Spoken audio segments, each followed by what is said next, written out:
o objetivo da nossa presença aqui, né? Matsuda foi uma figura extremamente importante para nós, o MPLA. Donc Mabor e banda, donc ngana mona Mabor, donc nós decidimos implantar as nossas estruturas no meio desses bairros, partindo da Petrangol, Mabor, até na fronteira de Luanda e Bengo, município de Cacoaco. O Matsuda sempre esteve presente. Que o Matsuda foi, deixou um legado. Matsuda está conosco.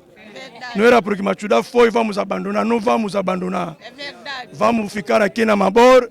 Matsuda foi, Matsuda continua. A importância que nós atribuímos à figura do Matsuda Mandangi. Ele continuará a inspirar os outros que ficaram, militantes do partido, amigos e simpatizantes, porque, na verdade, há homens que passam aqui na Terra, mas que deixam um legado. O legado do Matsuda está aí. Não é? Ele esteve quase...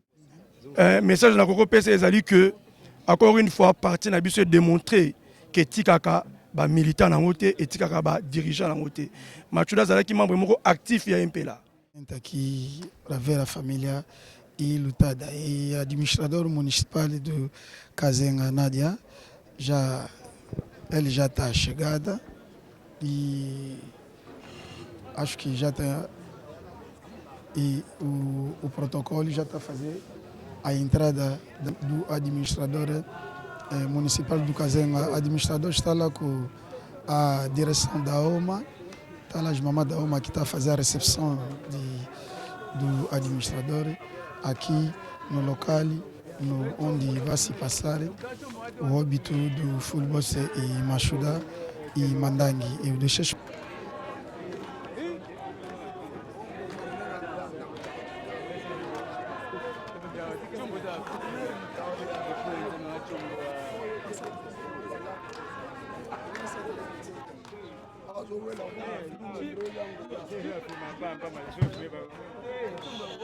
Papa Makelele.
Desculpa, chefe, muito boa tarde. Boa tarde, sim. Vimos a presença de chefe aqui neste lugar e do óbito do futebol sem Machuda Mandangue. Queria só uma palavra sobre a disparição do futebol sem Machuda Mandangue. Bom, eu acho que já disse há pouco tempo, quando respondi à família paterna e materna, e explicado o objetivo da nossa presença aqui, né? Matsuda foi uma figura extremamente importante para nós, o MPLA. Quando nós decidimos implantar as nossas estruturas no meio desses bairros, partindo da Petrangol, Mabor, até na fronteira de Luanda e Bengo, município de Cacoaco, o Matsuda sempre esteve presente. Não é? Eu me recordo o último comício que fizemos aqui nas Malhas, com a presença do atual presidente da República. O Matsuda se engajou na mobilização e tivemos resultados muito positivos. E penso eu que a nossa presença aqui demonstra, de facto, a importância que nós atribuímos à figura do Matsuda Mandangue. Ele continuará a inspirar os outros que ficaram, militantes do partido, amigos e simpatizantes, porque, na verdade, há homens que passam aqui na Terra, mas que deixam um legado. O legado do Matsuda está aí. Não é? Ele esteve quase em todas as áreas de atividades, no desporto, na música, na política. Há poucos homens que têm esse tipo de capacidade. Então, viemos aqui para lhe render essa última homenagem, em nome da direção central do partido, orientado pelo presidente do partido, o camarada João Manuel Gonçalves Lourenço. Obrigado. Obrigado. Obrigado.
Merci.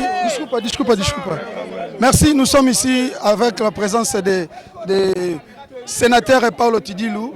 Merci pour la présence d'être là dans la résidence à Machuda Mandangue. Nabi kazaye camarade no banda ne banda kala tisikoyo ozara toujours na ye impression na yo ko zalanini sur la disparition de football à Machuda Mandangue. Primeiro ainda vou falar em português para o povo em geral a perceber o que é que nós estamos a dizer.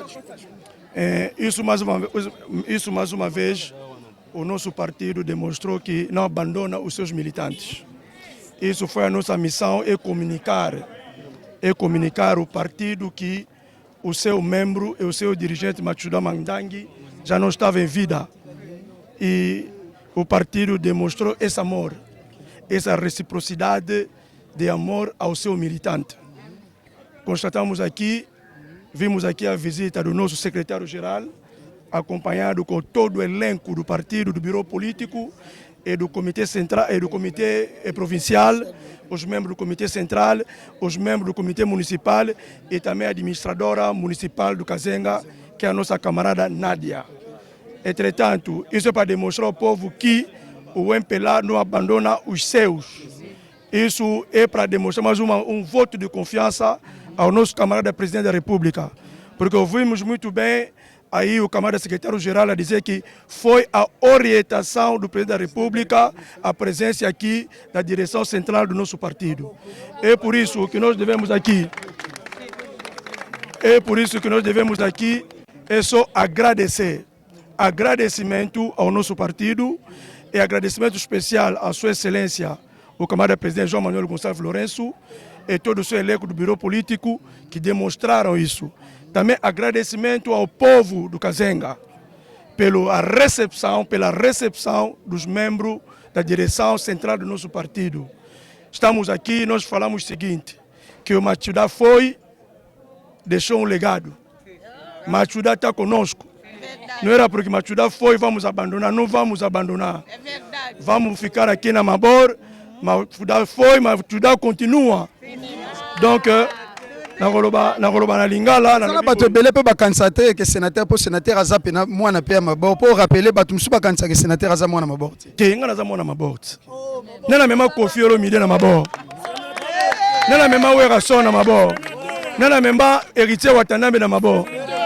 Est-ce que tango wana na kanisa ki Mabor na baki toko kende kuna na banda. Donc Mabor et banda. Donc ngana mwana Mabor. Donc message na koko pesa ezali que encore une fois parti na biso démontrer que tikaka ba militant na ngote et tikaka ba dirigeant na ngote. Machuda zalaki membre moko actif ya MPLA. Mingi balobaki awate ba oyate batiki ete. MPLA et PC Machuda. Esika ya malonga na Santa Ana. Tu eba ke o to ke Benfica te et PC place na Santa Ana. MPLA est valorisé Machuda Mandangi elobi ke tokolela ye na Mabor te po ezala kaka po na bana Mabor. Tokolela ye na Kazenga po Angola nyoso baya présent. Toki wapi na marque historique. Et ate ke no to minimiser Mabor Malia non. Toki na ngo esika ba histoire ebetamaki.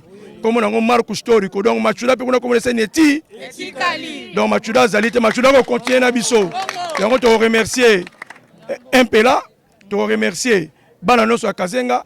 Ndenge bayambi biso, ndenge bayambi ba dirigeant MPLA, vraiment na sengibino beaucoup de jours sa confiance na parti Yolanda Raba. Oya bango tina bandaku. O basali on habite so boyo kango de salama. C'est la première fois bana Mabor ezala Mabor. Ba dirigeant ba mitu, ouais, ba mitu oya MPLA ba eti na ndaku ya mutu na bango kufi. Oya la kisi ezali amour. Ba kena niyo te, ba toloba ki boye. Ba robimisa matanga to bana kolela ngo jeudi. Baye jeudi to baye jeudi te. Tolobi ke lobi to ke zo kor ya Machuda Mandangi to kena na marque historique to komona bango te. Tolobaki ke Machuda Mandangi vendredi samedi to komema eti na Santa na bakozala na Santa to bakozala te. Bakozala leader. Alors tolobi ke non bayoka sango na biso ke bako accompagner Machuda tina suka yango te. Yango chef. Merci beaucoup. Merci beaucoup, c'était le message. Il y a sénateur Paulo Tidulu, nous sommes ensemble, merci.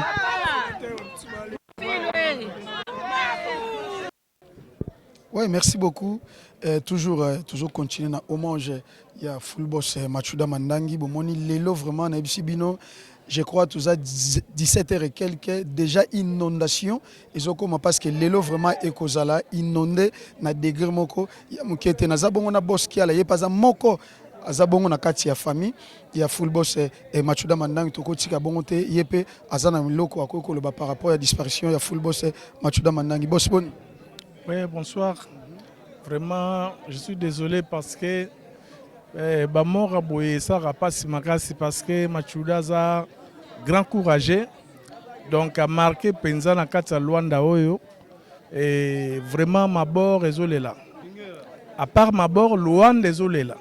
Wazalaki mutumoko très courageux na sepele na ba courage na e bandi ko luka mbongo to luki na mbongo bo mwana ti to komi na ba oyo to komi vraiment eza pasi ko perdre ba ubaya boye tozolela tozana mawa mais nzambe mutapesaka nzambe pe mutu azwaka topesi nyonso na nzambe courage ka na biso totikali toko continuer ba belema oyo atikali biso ba devoir pour contribuer na Luanda tomoni surtout à kotaki na parti politique et MPLA Judar mingi tomoni be preuve asali trop na mabord.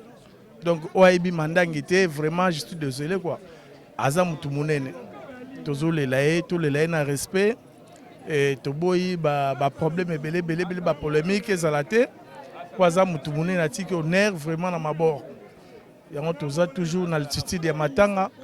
Si jusqu'à Torotier na dernière demeure na l'élite nae. Je pense, merci. Okay. Merci beaucoup. On est là toujours, mon ingénieur Evanjo. Je suis là avec Mamadji Bilele. Je suis là avec Mamadji Bilele. Azamoko OEOP. Il y a Soda Makasi. Il y a Mabor. Donc, Tika Kabatu Pete, Azarana Batu partout. Il s'agit à Matanga, Mamadji toujours à Zalawa. Mamadji Bilele Boni. Bien, Kadé. Depuis les premiers jours, si les gens ont dit Mamadji, Azo Zalawana, Mamadji te perdre icône full boss Machuda Mandangi.